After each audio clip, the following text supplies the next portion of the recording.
back to the David67 Christmas Eve Celtic News YouTube channel. Today's Christmas Eve video going to be a post-match reaction review of the Celtic 2-0 victory against Livingston yesterday afternoon. Had a wee look at various different packages via the TV and YouTube and various different YouTube fan sites and internet sites, and put everything together into this video. Also a couple of wee bits of transfer news and a couple of wee opinions and thoughts regarding Celtic in general. So obviously good result for Celtic yesterday, 2-0 win, very comfortable. Looking at the stats, Celtic had 22 shots at goal, 7 on target, 14 corners. Livingston had no shots at goal, none on target and no corners. Celtic had 77% to 23 in possession, and so an extremely comfortable win. I think Livingston got their player into Celtic's box once, and that was brought back for offside. Joe Hart had next to nothing to do. Johnston and Taylor and CCV and Scales, in terms of defence, had virtually nothing to do. Scales in particular got forward to be a creative player, backing up Bernardo, McGregor in a slightly more defensive midfield positions. Greg Taylor in particular got forward. He and Lewis Palma formed quite a good partnership down the left-hand side. Alistair Johnston, pretty quiet match, but did everything in his usual calm, controlled way. Does look like Johnson may have picked up an injury towards the end of the game due to a challenge by one of the Livingston players. No news as yet as to whether he'll be fit for the Dundee match in 2 days' time on Boxing Day, or the Rangers match in 6 days' time. I think we can afford to rest Johnston for the Boxing Day match, guarantee that he's fit for the Rangers match next Saturday, which could be an extremely important game. So I think Celtic started nicely on the front foot. Lewis Palma looked very useful down the left side, cutting in, a couple of nice crosses into the box. Lovely corner kick that Matt O'Reilly should really have put into the net on the edge of the 6-yard box. As I say, Palma and Taylor formed a nice partnership down that left-hand side. A couple of times Palma and Taylor got each other into the box and down to the byline.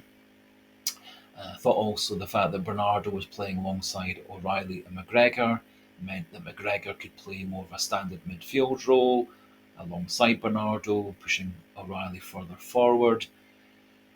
And I think Rodgers' rather stupid tactic of playing O'Reilly and Turnbull in the same team is a very silly tactic, because Turnbull in essence gets in the space that O'Reilly would be in.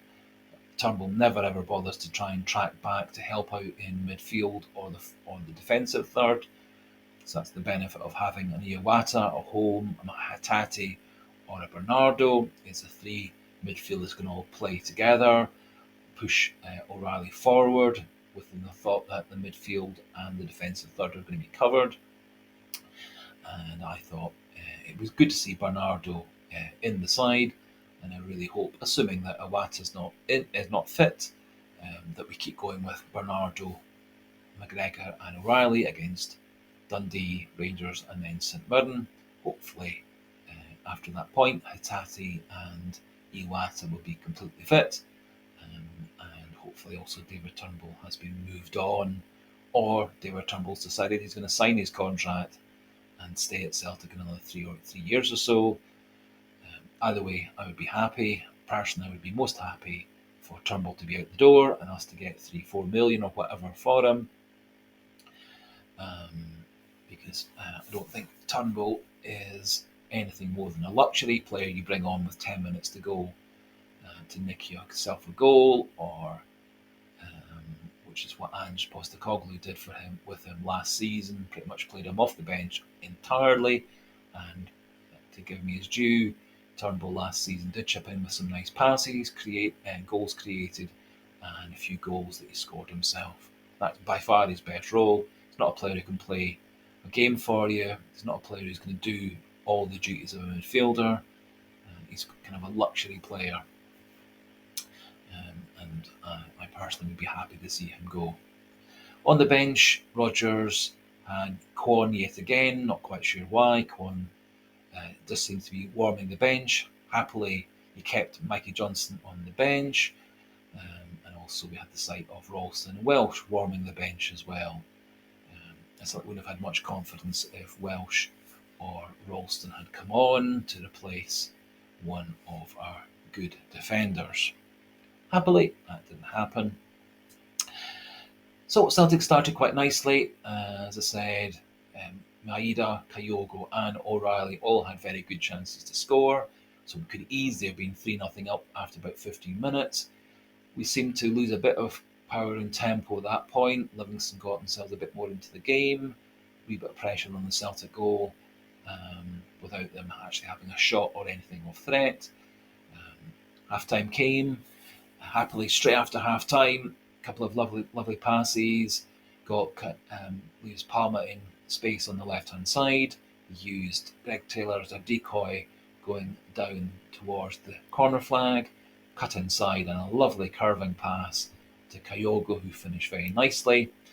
Kyogo did very well to keep himself onside. Also very reassuring was that Kyogo and Kyogo and Daizen Maeda were both there to finish off that cross. Too often this season we've been lacking players in the box. Shortly after that, again, ball out to Palma. He forces the defender to concede a corner. Wonderful corner by Palma, and very cleverly head flicked in by Liam Scales. Did look like Celtic maybe had been working on corners and direct free kicks, as there were several good chances created from corners. The goal scored by Liam Scales, and near misses for O and O'Reilly, and a good header by CCV that was well saved by the Livingston goalkeeper as well. So it does look like Celtic have been working on corners and dead ball situations. Hopefully, they also have been working equally hard in terms of defending those same situations, as corners and direct free kicks have been a major problem for Celtic in the last 4 or 5 weeks. So Celtic certainly playing a lot more direct football, a lot more pace, much more like the Ange Postecoglou way of playing football. Whether this is Rodgers at last deciding that his ego is not as important as Celtic winning, and that if Ange Postecoglou's tactics worked well with these players, maybe you carry on playing that way of playing football, rather than trying to put square pegs into round holes and round pegs into square holes, and playing the boring side to side to side to side to side way of Brendan Rodgers, which never breaks down defensive teams. Works nicely against teams who are happy to come out and attack you. It doesn't work well for the majority of Scottish clubs. So maybe it's the players are deciding to play that bit further forward, that bit more Ange Postecoglou style. There were a couple of games early in the season where Celtic played exactly in that fashion. They got us a lovely win against Aberdeen 6-0, and then we kind of went back to the static Rodgers style of football, which then lost us the games against Kilmarnock and Hearts leading into this game. I thought in terms of substitutions, I thought the two South Koreans came on and did nice jobs. I thought O was a bit of a threat, a couple of half chances. Yang playing more in the Luis Palma mode, of getting himself in space, cutting inside. He had a particularly nice cross that was nearly forced in at the back post. And I think Yang actually is a player of a lot of skill who just needs that bit more time to settle down. He does appear to be getting his chance, unlike Gustav Lagerbielke, who Rodgers can't seem to kick out the door quick enough, which I think is a massive mistake. Coming off the bench, James Forrest and David Turnbull did next to nothing. Turnbull had one nice cross from a corner, but otherwise was completely useless and anonymous. James Forrest hardly noticed that he was on the pitch for his 20-30 minutes that he was on the pitch, but at least O and Yang both contributed nicely coming off the bench, giving Maeda, Palma and Kyogo all a well-deserved rest.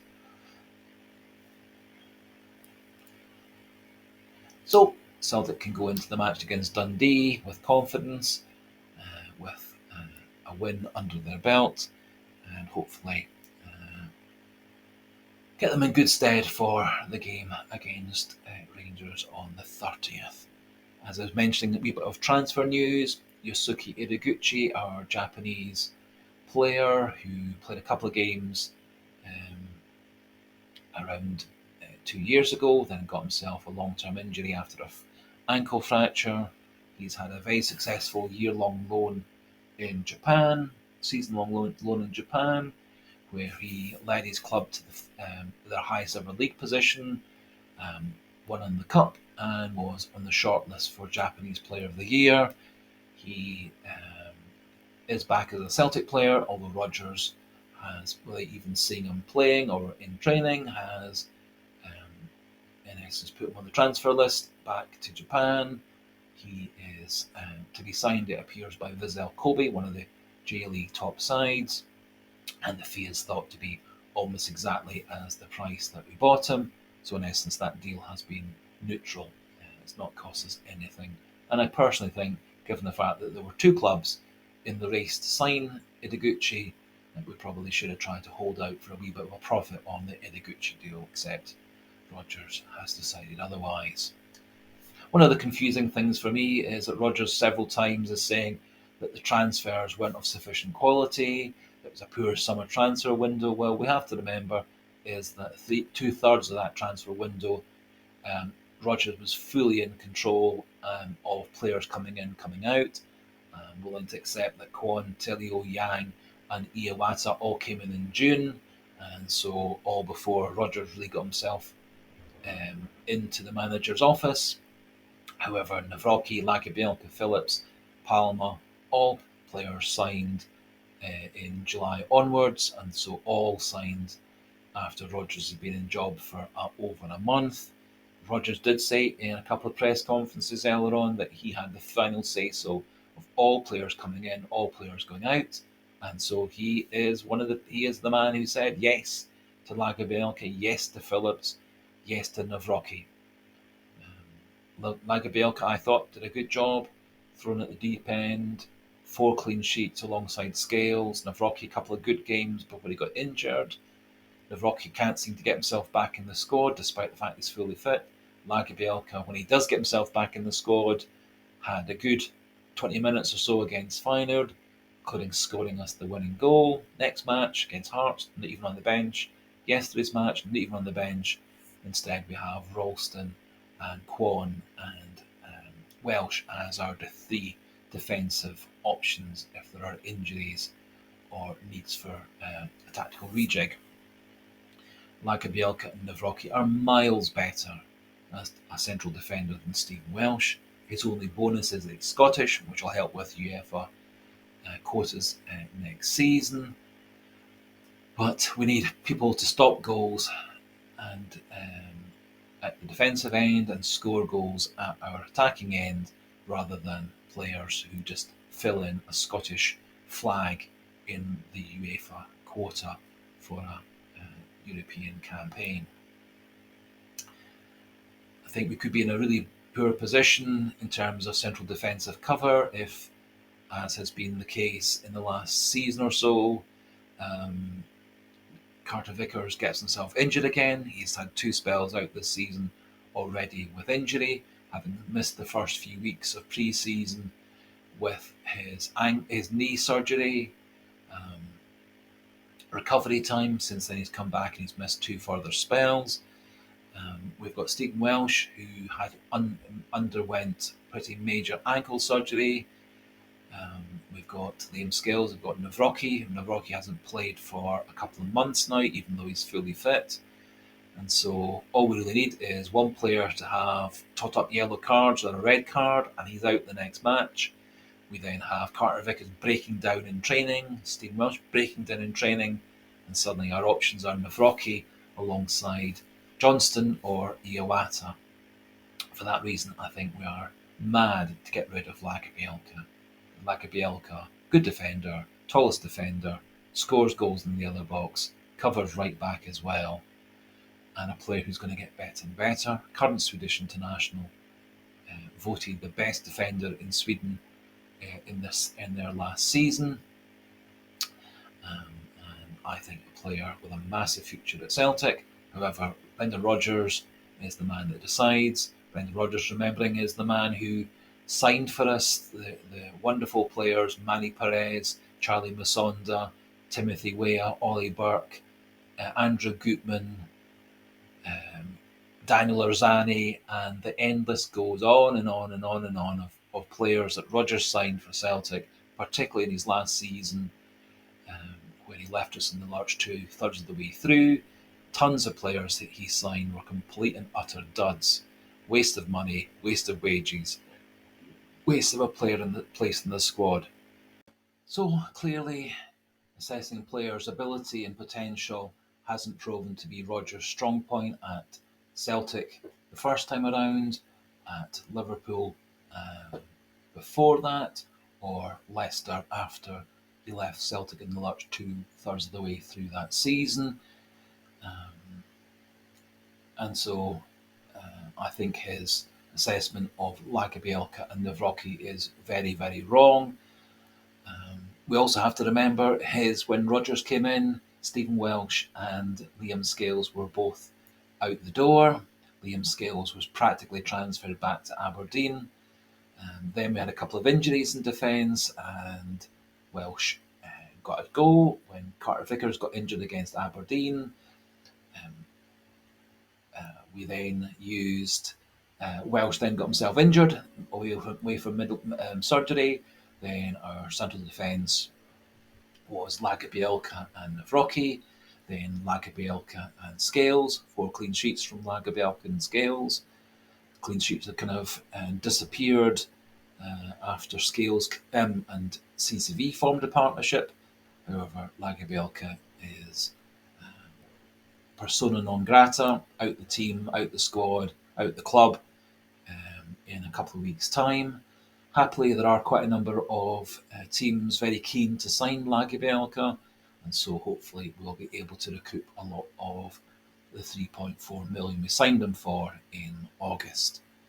Remembering that was a deal that Rodgers okayed, because Rodgers had been in the club's hot seat for a good 4-6 weeks by that time. I think Lagerbielke is going to go on to be a good player at another club, and I think it's tragic that we've got rid of him based on, I think, a very poor assessment by Brendan Rodgers. I would doubt that we'll get a better central defender in the winter window. It tends to be a market where if a team wants to keep hold of a player, they'll keep hold of the player, or they'll be able to get a massively inflated price. If a player wants away and this club is happy to sell them, again, in the winter window, it tends to be a much higher fee than it would be in the summer. And also, given the fact that Celtic have made it very clear, they want Lagerbielke out the door alongside a few other players. I think we might actually get a lot less for them than we could have had Brendan Rodgers just kept his mouth shut and made it seem as if he wanted to keep Barnaby and Siegrist and Johnston and Lagerbielke, and at least we would have got a better fee for Lagerbielke. I can see us making a big loss on the transfer fee for Lagerbielke, losing a great player, or a good player rather, who could be a great player.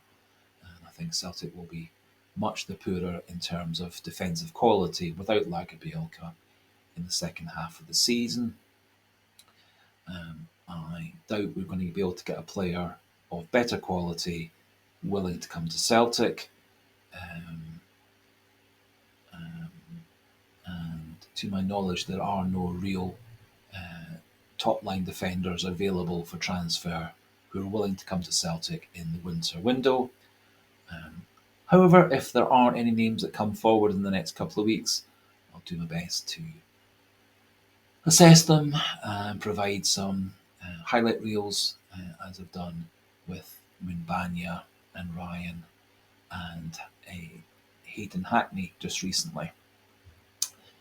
So I think we'll just about finish things off for that. I'm sure anybody watching this has much more important things to do in terms of wrapping presents and stuffing turkeys, etc. And so I'll finish off at that point there.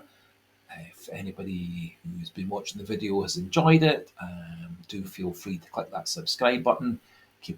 There'll be Santa Claus. It's like early Christmas presents for me coming in. Subscriber numbers in the last week have gone up very encouragingly. Also, lots and lots of really nice comments from viewers and subscribers. A lot of nice discussions and chats regarding Celtic and players, which has been great. So, finish off there. Thanks for listening. Thanks for watching. Happy Christmas tomorrow to all those who are celebrate Christmas. Have a nice day and few days off for those that don't. And finally, hail, hail. Yeah.